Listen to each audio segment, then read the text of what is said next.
Hello, and welcome to the final review of this month, essentially. And it's another anime review. Yes, so back in September, I'd done a trial test with my review for Death Note to see if this was something that I was going to potentially try again in the future. And because that done really, really well, I decided that, yeah, I'm going to rewatch another one of my favorite anime, and that is Death Parade. So, this anime was done by the same people who actually done Death Note, yeah, Studio Madhouse. And this anime came out in 2015, and we never got a season two. The towards the end of this anime, it sets up for a season two, of which hasn't been, cancelled. It's still to be announced by Studio Madhouse, but again, it's been 8 years since since Death Parade originally came out, so it's not officially cancelled, but it's been nearly a decade since it came out. So what is Death Parade about? Well, random people will randomly come into this place known as the Quindecum, hosted by none other than Decum himself. And he basically asks them what they remember prior to arriving at this establishment through elevators. And usually they won't. They won't remember anything. And so then it basically is Deckham's like, well, thank you very much. So here's the thing. I'm gonna put you to a death match, a death game essentially, where we're going. You one of you is going to press this big red button, and it's going to determine what game you're going to play, and your lives are on the line here. So it could be anything. It could be bowling, it could be billiards, it could be darts, it could be air hockey. All these things that happen throughout the 12 episodes plus the OVA. Hell, even Twister shows up at one point. A death game on Twister. Now that's something. And so, as these people are playing the game, certain memories start to come back, and then whenever the game is finished, that's when they remember that they're actually dead. So it doesn't matter who wins or loses, but because they're already dead. But essentially, Decum is an arbiter, and he is tasked to judge those who enter his establishment on whether or not they are due to be reincarnated or cast down into the void, which what we later learn from a different arbiter, Ginty, that being cast into the void is like essentially you constantly feeling of uh, falling. It's just you rethinking all of your past mistakes and reliving all of your memories. Um, and so through these games, the dark it's designed to bring out the darkness in a person's soul for these arbiters to judge, because these arbiters are emotionless. There is rules that they all essentially live by, and the main big rule is arbiters cannot experience human emotions because, in a sense, they are dummies. Not saying that they're stupid, but they're literally made out of, shop window dummy type of situations. Now, there is one person that Deckham has with him, a human assistant who doesn't remember anything.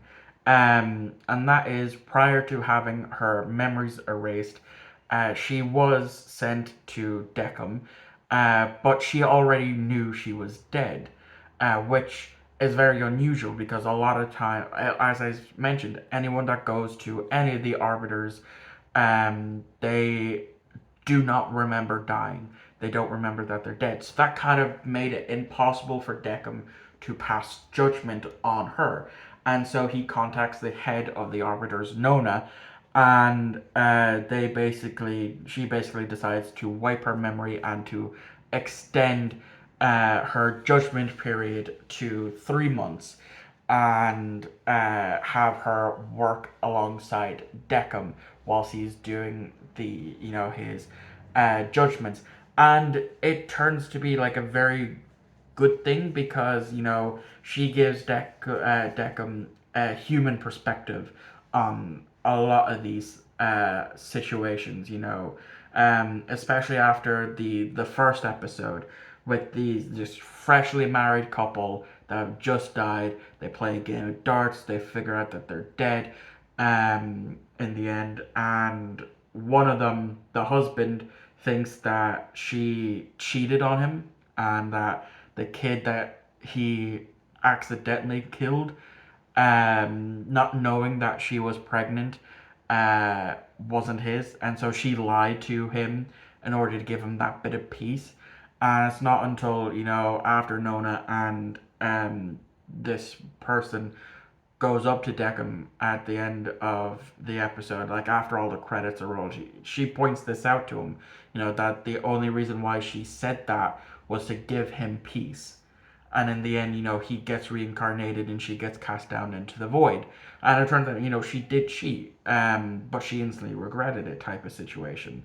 And so that continues out, like even in episode 4, where these two people are playing essentially your bog standard fighting game. Could be Mortal Kombat, could be Street Fighter, could be any one of those 2D side-scrolling fighting games, where it turns out Deckham has this remote that he can use to further bring out a person's dark side, to help him, as I said, pass judgment. And she calls him out on that, to the point where she inadvertently destroys the button. Um, and so then we get to meet, obviously, Ginty, the other arbiter, as we follow him for an episode. Essentially, was he deals with this uh, really obsessed fan of this big pop idol, and then they get into this game of Twister, and in the end, turns out that she kind of had a funny death. She was getting ready to go into the shower, and she accidentally slipped on a bar of soap and broke her neck, essentially going into the shower. Whereas this big pop star from this big group was murdered by his partner because he's a womanizer and stuff. I can't remember his name, so I'm gonna try and find it. But anyway, he throughout the game of Twister, when it gets to basically whoever can last the longest without falling into a pit of spikes, he decides he's gonna push Mayu uh, into the spikes, and it's but before he gets to do that, she ends up self-sacrificing herself in order to do that. So he gets cast into the void, but she sticks around, probably because Ginty sees what Deckham has with this person who doesn't have the memories around. And so I did actually watch the OVA, which was the very first time watch for me, and the OVA was just a normal episode. There's nothing um, more improved on the story or what have you, but it kind of ties into episode 10 in a way. It's this old timer playing billiards with this young hotshot guy, and essentially the old man is the one who's actually cast down into the void, because he goes up to Deckham and he talks to him. We don't know what he says, and at the end of the episode, where you think it's meant it would be shown in a flashback of what the old timer says, it's not. So it's left up to the imagination, essentially.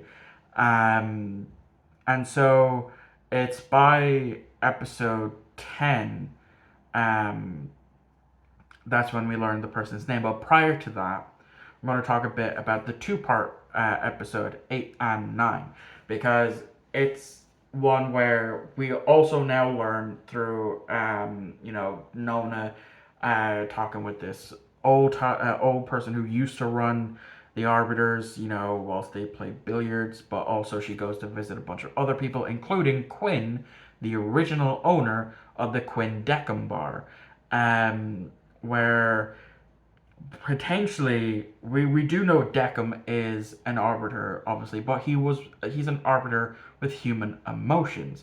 And potentially Ginty as well, because we do see Ginty kind of more of it in a pissed off manner. But in order to kind of bring that out and to test what type of arbiter Deckham is, Nona requests that one of the more difficult judgments that would normally be sent to kind of like a higher up arbiter that'd be more suitable to deal with this situation, um, is actually sent to Deckham, and that is one of the characters murdered someone, and it actually turns out that we learn at the end of the episode both of them are murderers. And how do we know that? Is again, it's episode 8 ends on a cliffhanger. We go through the credits, and at the end of every episode, there's an after credit scene, and the person who helps Deckham asks if she can see the memories. Because that's what always happens as well. The memories get sent to the arbiter prior to their arrival, so he has a base idea of their memories and what happened prior to the death. But again, it's required that they play this game for him to be able to fully pass judgment on them. And so it's after when she gets these memories and she sees them that it turns out they're both murderers. And it's a very, very interesting story for these two episodes. One of them is about one of the murderers is this brother who had to essentially take care of his sister his entire life, and turns out she was assaulted, and so he goes out of his way to try and track down the person who done it and the person who ended up just watching and letting it happen. And then there's this detective guy whose wife was murdered, and then he goes out of his way to try and find the person who done it. And both of them find their guys that the one who assaulted his sister, the person who murdered the detective's wife, and they both killed that person. And then it's not revealed to the very end that the detective was killed by the brother here, because he went in to investigate this person who assaulted his sister. Even it's even mentioned in the episode that he goes to the police multiple times and they just don't do anything. So that's why he decided to take it into his own hands to kill that person. And then it's after he's done that he goes to throw up, and that's when the detective enters, and that's when he kills the detective. Um, and then that's when we learn it's actually the detective that watched it happen. And the main reason why he watched his sister being assaulted is because he wanted to, see it happen so that way he can go in and, kill that person essentially. And, the young brother wants to hurt this guy really badly after a game of hockey because it's taken a lot longer for them to remember that they're dead and what happened. Um, and so essentially, Deckham gets these the hockey discs that have different organs attached to it, and he's like, he's already dead, but if you break these will of course then inflict damage to him based on the organ, and it's basically the girl trying to the assistant basically begging him not to do that, not to give in to this, because then that way he has the chance to be reincarnated and then to potentially see his sister again through the reincarnation. But of course, the detective, being the sick, twisted bastard that he is, essentially convinces the brother to do that. So he, at the end of the episode, as the end credits, which is beautiful by the way, I'll get to that now in a minute. We see him constantly breaking the pucks and doing massive, pain, inflicting pain onto the guy that is the detective that basically let his sister get assaulted. And it's a very, very good two-parter because I completely forgot about it. When it was mentioned, that one of them was a murder. It's like I was like, oh yeah, I remember this, but I don't remember who it was until obviously in the beginning of the episode where the young brother basically opens up the bag that he has and we see the murder weapon there, and so we obviously then know it's him. But again, it's at the end of episode 8 that we learned that. So episode 10. This is where we actually learn the human helper's name, and it is Chiyuki. Her name is Chiyuki, and she plays a game of Old Maiden with this old woman who.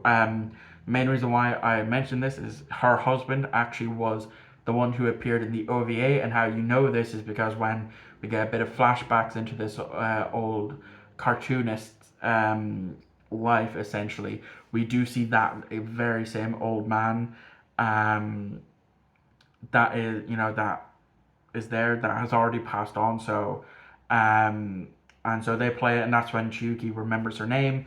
And then instead of Chiyuki, then of course having the judgment pass, Deckham wants to learn more about her, and that's when in episode 11 they have this really beautifully animated sequence of Chiyuki performing on as an ice skater because of this book that she read as a that her mother read to her constantly as a kid of this little boy seeing this new little girl that's playing outside with this big massive smile on her face, and he goes out to her, tries to play with her. It turns out that she's deaf, and so he tries to get mime out playing so that way so he can in a sense talk to her so that way they can play. It's a beautiful kid story and all that. And then, as I said, really, really well done to the animators on this episode for just how amazing not only the music to the scene, but the animation of Chiyuki doing the ice dancing. And it's as she's doing that, that's when we see more flashbacks to her life. As a kid, starting to learn how to ice skate, her in high school, and then going to a bunch of these competitions. That's when she's at this big, massive competition. That's when we learn why she took her life. It turns out, yeah, she did take her life, and it's because she had a massive injury that it basically meant she could no longer ice skate. Now, this is like, I know this is going to be like a real topic because there are a lot of people that have experienced this. There are a lot of people that got really big into a particular sport, be it baseball, basketball, soccer, American football, rugby, the GAA, hurling, cricket, ice skating, the whole shebang. There's hundreds of people that have experienced this where they get big into this sport, they unfortunately suffer a massive injury that prevents them from continuing to play. And it's even been covered in a lot of TV shows and movies. And in a sense, Chiyuki is in this massive depression, and that's what led to her taking her own life. And then it's not until the last episode that Deckham does something uh, really, really kind of fucked up. I want to say, basically, he asks to see Chiyuki's memories, um, and essentially, um, he recreates her home, to kind of, say that it's been 3 months since she took her life. She can see her mother and how her mother's dealing with that, and that kind of breaks Chiyuki. Deckham's like, well, if you press this button, you know, it'll basically bring you back, erase the you basically killing yourself, but somebody else will die in your place. And it could be her mother, her father, or her friends. But at that point, there's over 7 billion people in the world, so statistically, it's very unlikely. But it's she then remembers that, experiencing, reliving a lot of the her experiences of watching other people um, go through the judgment period and after the fact, of the mother who was killed by her assistant that that begged and pleaded to get back to her children, the weeb nerd who committed suicide, um, didn't even say to his stepmother that she is his mother and that, and he's, massively regretting it. Again, going back to episodes 8 and 9 of trying to convince the brother not to go through with what he eventually went through, and then of course, um, the conversation with the old woman from episode 10, talking about how she's lived a fulfilling life and she's happy enough, uh, having passed on and that, and then eventually that's that. Deckham has finally the human emotions that he's been suppressing and all that escape. When we see arbiters, they have they have a regular eye, but then they have like a cross in it, and that shatters as Deckham realizes just how much pain he's given to Chiyuki, because one of the things that Deckham always says is, um, "I value those who have lived fulfilling lives." Even though he loses them, arbiters lose their memories after they've judged someone. One of Deckham's hobbies is he takes those that he knew lived fulfilling lives, and basically gives them like a doll version of them, um, with the clothes that they were wearing, essentially. And so Deckham apologizes. He cries. He lets out this massive scream, which is both amazing dubbed and subbed, which I'll get to now in a minute.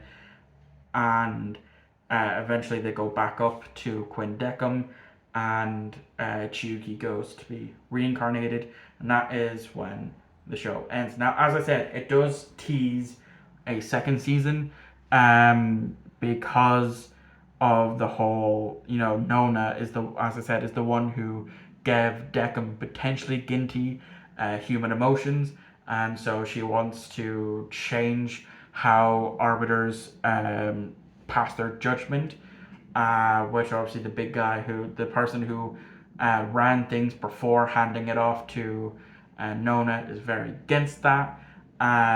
So there was the tease for season 2, but it obviously hasn't happened, unfortunately. And then it ends, known with Chiyuki. One of the great things about her is that big massive smile that she had early on in the season. That's how she goes out. It's she tries to get Deckham to smile. That goes poorly because he's never had to smile in his life. And then he finds the smile, and he basically, it ends with two new people coming to be judged, and we see Deckham welcome them with that smile, and that's how it ends. So yes, fucking love Death Parade. It is. I've lost count how many times I've rewatched this. It's one that I'm very happy now that that I got early on this year to into my collection, and I love both it subbed and dubbed. I initially watched it in subbed multiple times, and I've seen it dubbed maybe twice, but that doesn't matter. I love both versions of it.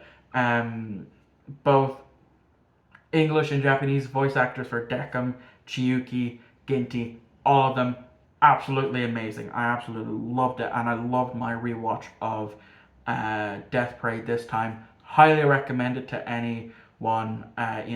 It's kind of flown under the radar over the past 8 years.